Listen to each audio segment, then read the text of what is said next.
The notion of a riverine tour of the Sarstoon, led by the Belize Defense Force, is nothing more than wishful thinking. On October 23rd, the Ministry of National Security announced on its social media page that guided excursions into the southernmost reaches of the country would be held in the coming weeks.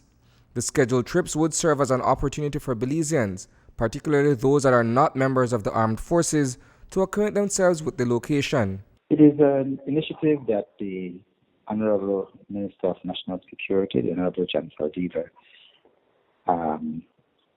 came up with. We want to, the purpose of the excursion is for us to afford our people an opportunity to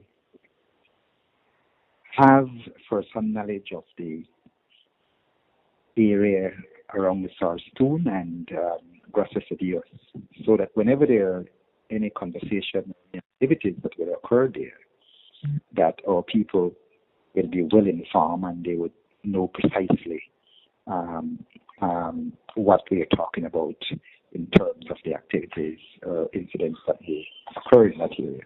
It's an idea that had been previously attempted by the Belize Territorial Volunteers in May 2016, one that was met with fierce resistance on both sides of the Sarstoon River at the height of tension between Belize and Guatemala over access to that area.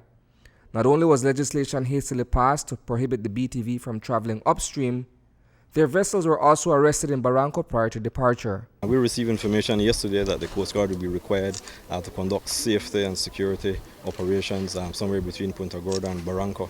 We understand that the BTV had plans to depart Barranco in vessels.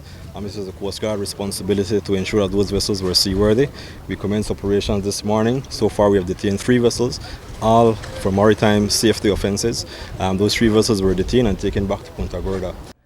That incident surrounded the passage of the controversial Sarstoon law, which banned travel within the area for a period of 1 month, under threat of public safety. So, when the ministry announced last Tuesday that it was leading its own excursion upriver, we asked CEO George Lovell about the decision. Isani, you would agree that the situation at the time when that SI was passed was one that we can argue that warrants that SI to be passed.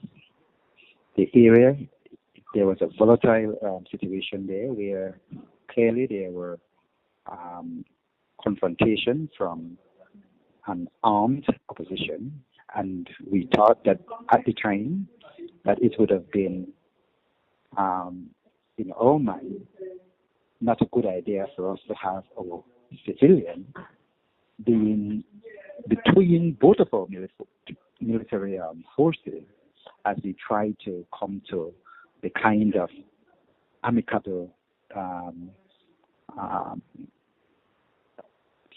agreement to deal with our differences that we have along the Sarstoon. Having the civilians going in between that would have just made life extremely challenging for us. And so we had to do what we do then.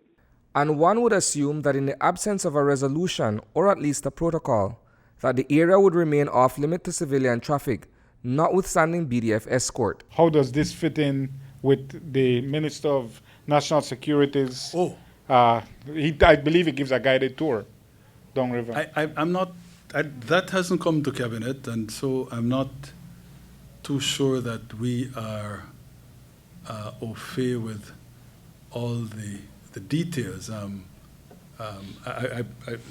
If the minister has announced a guided tour, I'm sure he absolutely knows what he's about. But I would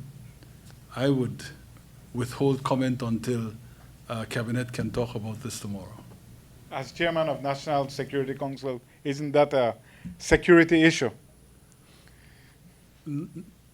No doubt, but I haven't chaired a meeting of the National Security Council for a while because I haven't been here. We're having one, I think, next week. But National Security Council apart, the cabinet surely will want to know what's up with this notion, what the details are, and so there will, without a doubt, be a discussion tomorrow. News 5 understands that the issue was discussed in Cabinet today, at which point the idea was rejected. Reporting for News 5, I am Isane Cayetano.